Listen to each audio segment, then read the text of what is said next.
Assalamualaikum, halo, selamat datang di Amanda ZA Channel.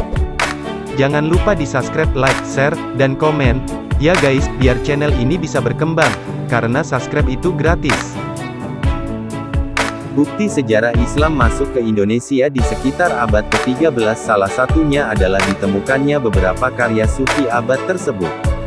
Selanjutnya dalam buku Intisari Fiqh, Sejarah Kebudayaan Islam oleh Siti Wahidoh disebutkan, sebagian besar orientalis atau peneliti barat tentang Islam berasumsi bahwa agama Islam masuk ke Nusantara pada abad ke-7 dan ke-13 Masehi. Meski begitu, ada juga yang berpendapat peristiwa ini terjadi pertama kali pada abad pertama Hijriyah. Artinya, itu sewaktu pedagang sufi Muslim Arab masuk China melalui jalur laut bagian barat. Hal ini disimpulkan dari manuskrip China era dinasti Tang. Kemudian, bukti fisik mengenai hal ini adalah batu nisan Sultan Malik As-Saleh di Samudra Pasai tahun 1297. Dengan kata lain, masuknya Islam ke Indonesia pada abad 13 ditunjukkan dengan adanya kerajaan Samudra Pasai yang berlokasi di Sumatera.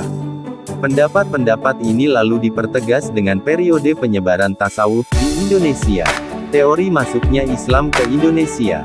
Di samping itu, terdapat 3 teori masuknya agama Islam ke Indonesia.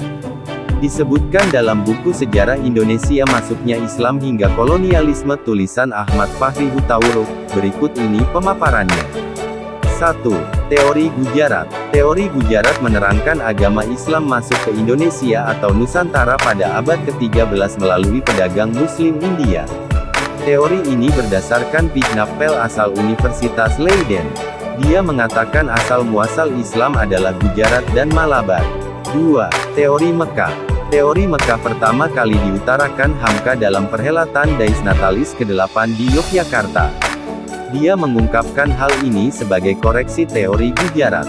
Teori Hamka menjelaskan Arab Saudi punya peran besar atas masuknya Islam ke Indonesia. Sebab, menurutnya bangsa Arab adalah yang pertama kali membawa Islam ke Nusantara, lalu diikuti Persia dan Gujarat. Namun, ia menerangkan bahwa masuknya Islam adalah sebelum abad ke-13 Masehi, yaitu 7 Masehi atau abad pertama Hijriyah. 3. Teori Persia. Teori Persia dikemukakan oleh Hussein Jajadiningrat. Dikatakan bahwa agama Islam masuk ke Nusantara dari Persia dan singgah di Gujarat pada abad 13. Hal ini dapat diperlihatkan dari kebudayaan Indonesia yang punya persamaan dengan Persia. Dosen dan peneliti Kenneth W. Morgan, 1963 banding 139-140, mempertegas teori bahwa masyarakat Islam di Indonesia sama dengan Persia. Buktinya adalah peringatan 10 Muharram atau Asyura sebagai peringatan Syiah atau syahidnya Hussein yang terwujud dengan tradisi memasak bubur syuro.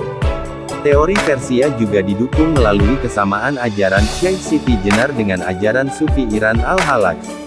Ada pula penggunaan istilah bahasa Iran dalam sistem ejaan huruf Arab untuk tanda bunyi harakat dalam pengajian Al-Quran tingkat awal. Kemiripan terakhir adalah nisan pada kubur Malik Saleh dan Malik Ibrahim yang dipesan dari Gujarat serta terdapat pengakuan masyarakat Islam atas mazhab Syafi'i di daerah Malabar. Itulah bukti sejarah masuknya agama Islam ke Indonesia pada abad ke-13 Masehi.